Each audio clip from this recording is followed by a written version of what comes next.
This is Terrence Kyle with MTech Roofing Systems doing a roof inspection at 237 Toweridge.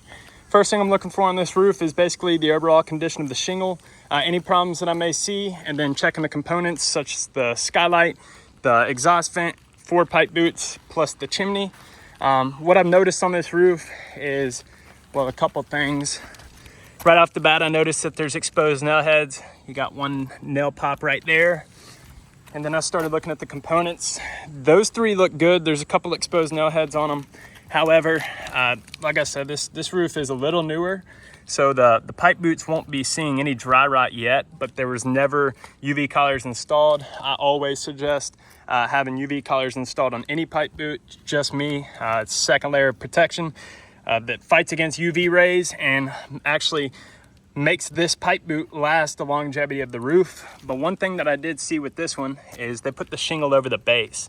I never recommend that, because now what you have is you have this shingle that's got nails in it, and this shingle probably backs up under here. So if you can almost think about what's going on is water travels down the sides and then it gets under this shingle and then it stays stagnant on top of these nails right here.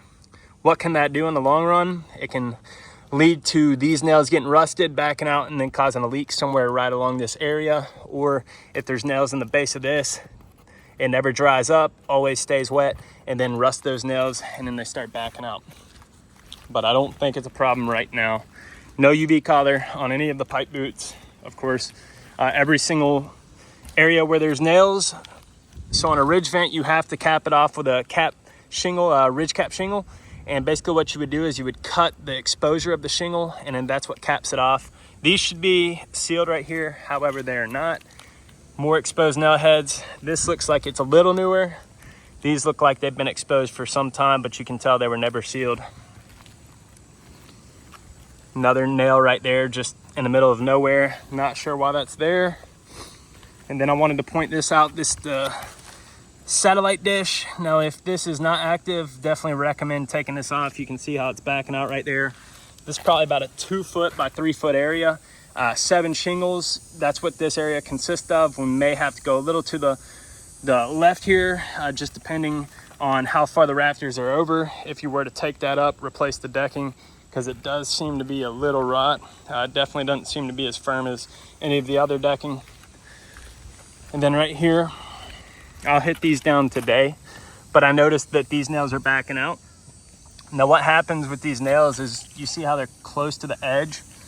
They start backing out, water can get to them and eventually start pulling them out. This is why maintenance is always good to have your roof looked at, because maintenance is a part of roofing. These were never sealed though, and that's why they're backing out, because they have nothing covering them. They pull out and could lead to bigger problems, and I don't have a clue of why that shingle's there, but it is.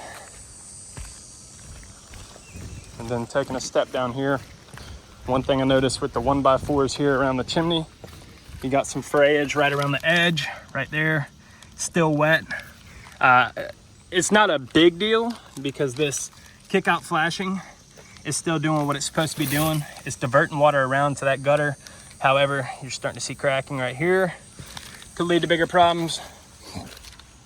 And then on this side, they trimmed back that kick out flashing. I would suggest that kick out flashing is kicked out a little more. However, it's still kicking it out a little bit, but you're starting to see that nail's backing out. Like I said, I'm trying to keep this video a little shorter. Got a couple more things that I've seen. You got a missing piece of lamination here where this one goes up onto this other roof.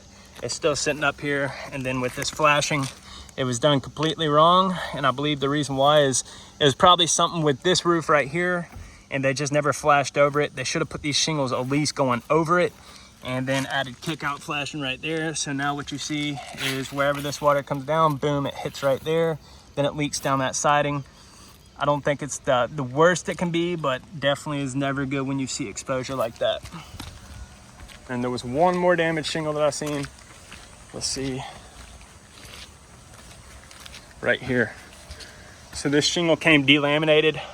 What you see is it's still stuck because the adhesive is what's keeping it up here. But this thing needs to be re-nailed. And what you see right there, there's no nail, so it's never a big deal that that water gets right here, but if there was a nail, you would never want water getting up underneath here. But what needs to happen is this needs to be re-nailed, or another shingle needs to be installed right here. That's what I would suggest. Other than that, everything looks pretty much good. The biggest problem that I've seen up here is the ridge vent right here. I don't know if you can see it in the video, but you can see that nail right there. And I can literally just push this thing down. And I think what it is maybe there wasn't a piece of decking that went all the way up right there, because I can literally push this thing down and you can see how soft it is. Whereas right here it's firm. Right here it is super soft. So what I would suggest is, and it feels a little softer on some areas, what I would suggest is honestly tearing up this ridge vent and then tearing up the first shingles right here in all the areas where it's not firm, and then replacing the decking all the way up to the ridge, keeping that gap, and then of course putting down new ridge vent, new ridge cap shingles, and that will ensure that, you know, for the longevity of the roof, that the ridge vent will do what it's supposed to be doing. I'll wrap this video up, we'll go from there.